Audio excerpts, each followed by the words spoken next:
Hello everyone, this is Mike with MADMAN Review. If you have not been following the news lately, you probably haven't heard of the shooting that happened in some taco restaurant or taqueria in Houston, Texas. The news about the shooting that happened in that little restaurant locals refer to as El Ranchito is spreading like wildfire, which if you only read the headlines, it does not make a lot of sense why it's creating such a buzz. In a nutshell, it was around 11 to 11:30 p.m. when some guy who wore a mask walked into a restaurant and pointed a gun at customers who were only there at the time to enjoy some good tacos. It's not unlike the typical Hollywood-style stick-up. He came in, waved a gun, demanded money, and people complied. Boring, right? But the story is making waves for a couple of reasons. One, another guy who was in that restaurant that night eating tacos had a concealed carry handgun on his person. 2, he reportedly shot the robber a total of 9 times. 4 times in the back, 4 times again in the back after the robber went down, and the last shot was in the head. The robber was already down at that point, after being shot a total of 8 times in the back. And the last big reason why everyone is talking about this news is the good guy with a gun. Let's call him the Good Samaritan / defensive shooter. After he shot the robber 9 times, he later found out that the gun the robber was using was not even a real gun. It was only an airsoft pistol.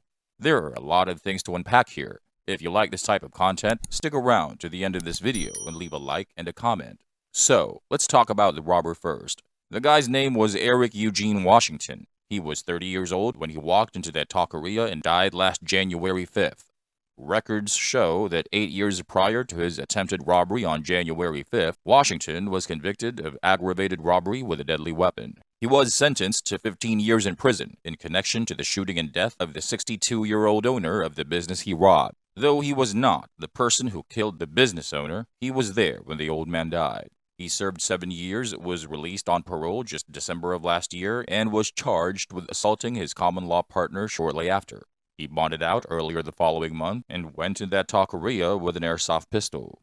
Washington's mother appeared in an exclusive interview with Fox 26 Houston. She said he, quote, welcomed a newborn son 4 months ago and was trying to get his life back together after getting out of prison. He got a job but was struggling financially, end quote. She did not know to what extent, and she still talked to him over the phone on Thursday morning before he went to that taqueria.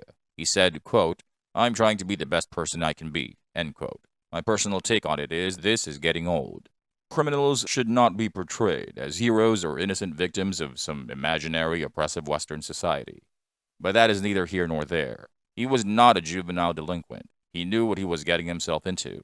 He already wasted several years of his life paying for the same thing he had done over a decade ago. He rolled the dice and paid the ultimate price. So, what do we know about our Good Samaritan / defensive shooter? That is, the person who was carrying a concealed handgun. Besides the fact that he lives in a state that enforces a stand-your-ground law, more on this later, we don't know a lot about this guy.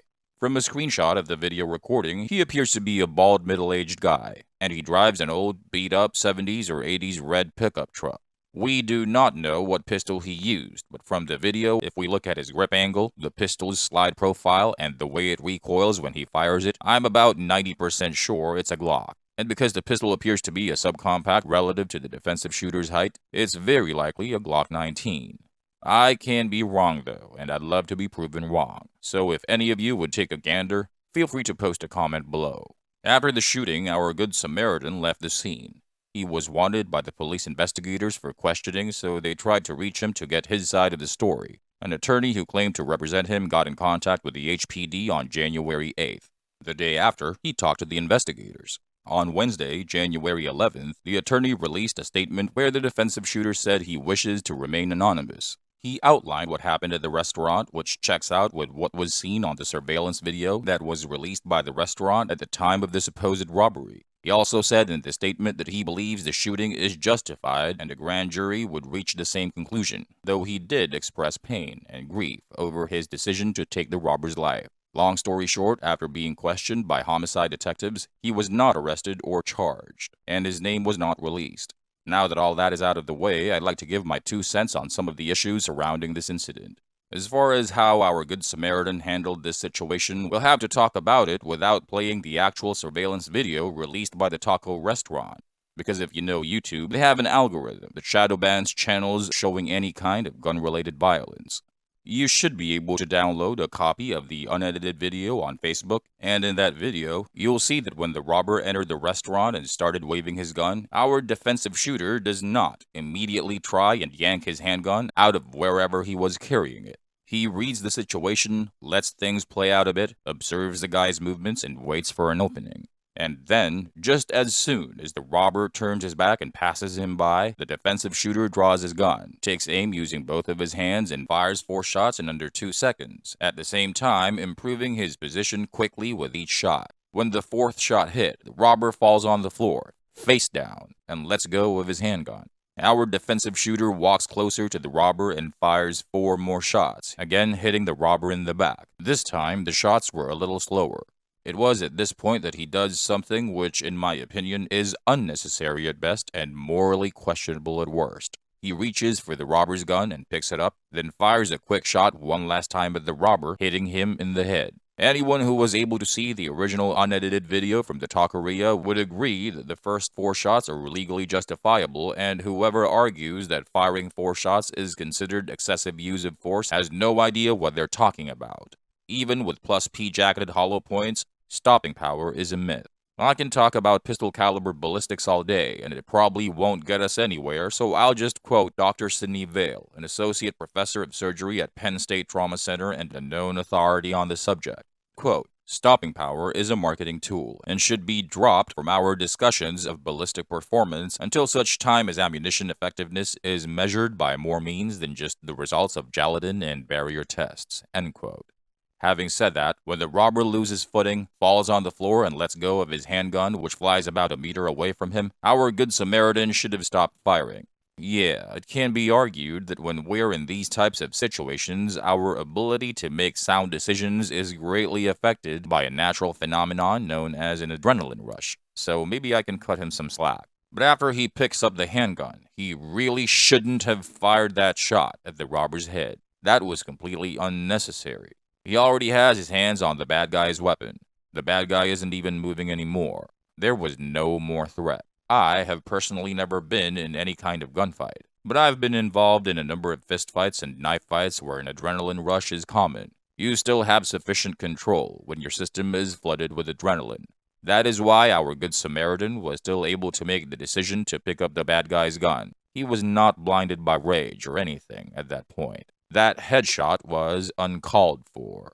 As strong supporters of the right to keep and bear arms, we carry a gun to defend ourselves, not to kill whenever we see an opportunity to kill. If I were in that Good Samaritan's shoes, I probably won't be able to sleep at night for a whole year. And to make matters worse, instead of just staying at the crime scene and waiting for the police to arrive, our defensive shooter decides to get all the stolen money from the robber's pockets and give them all back to the taqueria customers. How very noble of him.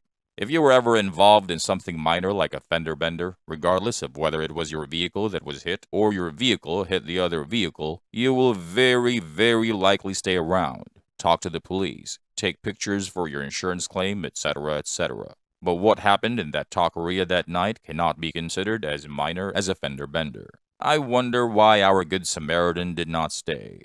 I wonder why he was in such a hurry. He is in Texas, and Texas has a stand your ground law, which, if you did not know, is a law that allows the use of deadly force when it's necessary to defend against certain violent crimes. People who live in states where the stand your ground law is implemented are not required by law to retreat before using deadly force to defend themselves against violent crimes, just as long as they are in a place where their presence is not forbidden by law. The opposite of the stand your ground law is the duty to retreat law, which dictates that if it's possible to avoid danger with complete safety by retreating, a person has the legal duty to retreat and cannot defend themselves against violent crimes. There are only 11 states where the duty to retreat law is being implemented, though if you count D.C., which adopts a middle ground approach but still leans towards implementing the duty to retreat law, just because they do not fully implement the stand your ground law, there are 12 states. By comparison, there are 38 stand-your-ground law states, and again, Texas is one of them.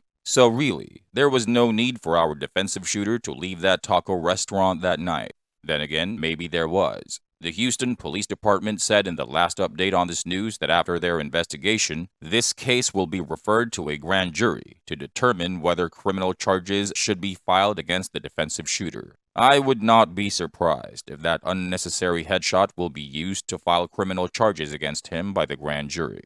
I'm curious to know what your thoughts are on this issue. Do you think that headshot is legally justifiable?